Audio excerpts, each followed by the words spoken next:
Bem-vindo ao Decora com Lustosa. Eu sou a Manuela. E eu sou a Gabi. E nós somos da Manuela Lustosa Arquitetura.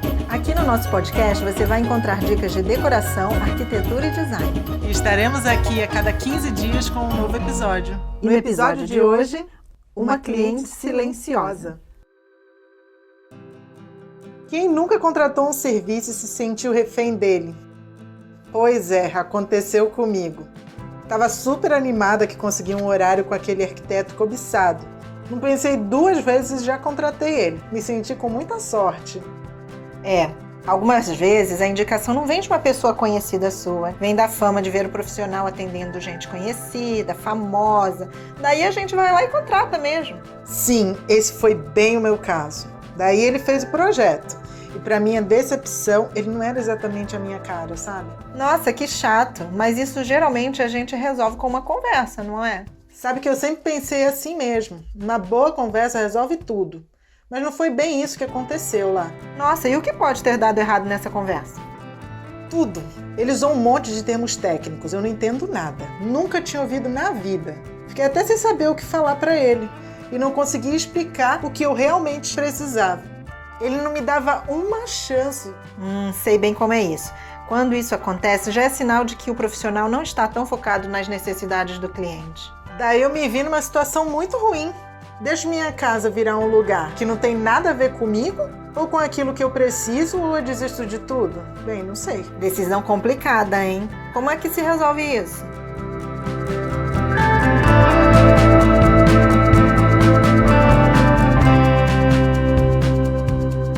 Bem, atendemos há um tempo atrás, já tem um tempinho, né? Uma cliente com uma situação que ela queria conversar com o arquiteto dela. Eu nunca tinha atendido isso, fiquei bem assustada. Ela queria saber os termos técnicos que nós usávamos. Bem, nem no dia a dia, né, Gabi? A gente nem fala tanta coisa assim de termos técnicos, porque eu me preocupo com um estagiário novinho que acabou de entrar na faculdade. Ou minha mãe, se ela vai entender o que eu tô falando. Ela queria saber como conversar, porque ela não sabia o nome certo para falar sobre as portas, sobre as cores, o que era tendência para casa. E aí ela ficou bem perdida.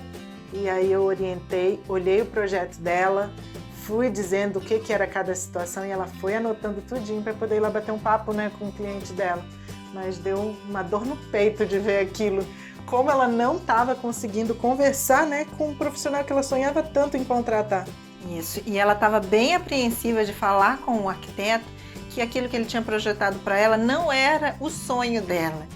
Que ela queria uma casa que tivesse realmente a cara dela, conforme as referências que ela já havia selecionado.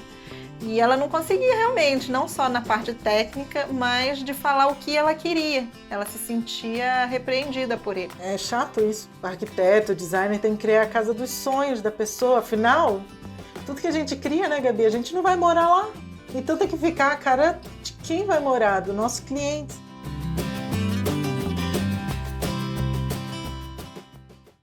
Foi uma pena, mas no final, bem, ela falou, né, com a gente que conseguiu lá conversar e finalizou o projeto e começou a construir.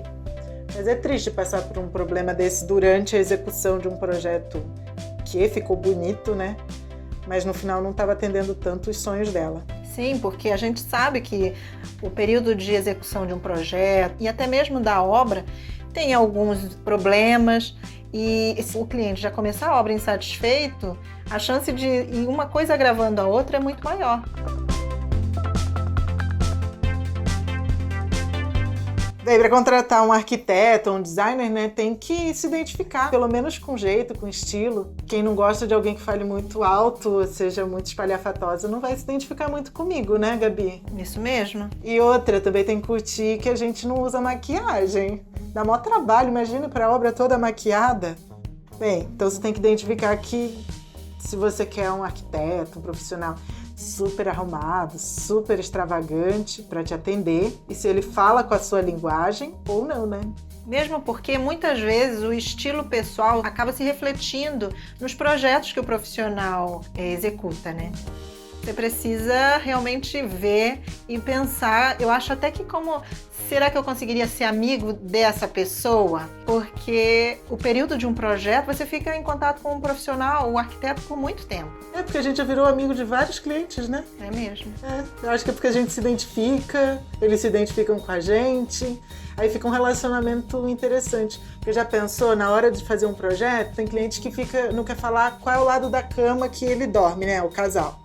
Como que a gente vai pensar se o criado mudo dele precisa de uma luz de leitura ou um espaço para guardar um livro? Você precisa realmente se identificar, porque o período é longo e o arquiteto ele vai precisar saber de coisas muito íntimas, porque ele está projetando a sua casa. Então, imagina se você não simpatiza com o arquiteto e você não vai conseguir passar tudo o que você precisa. Então tem que pensar em tudo nisso e lembrar que a gente não vai estar maquiada. Não, um dia a gente vai se maquiar, mas ela vai viver maquiada. Tá bom, então.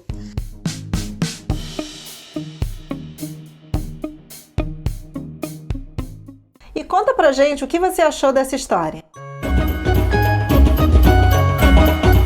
Siga a gente lá nas redes sociais, é @Manuela Lustosa Arquitetura. E lembrando que a cada 15 dias a gente tem um novo episódio. E o Decora com Lustosa está nas plataformas de streaming para iOS e Android. E até o próximo episódio. Tchau, tchau.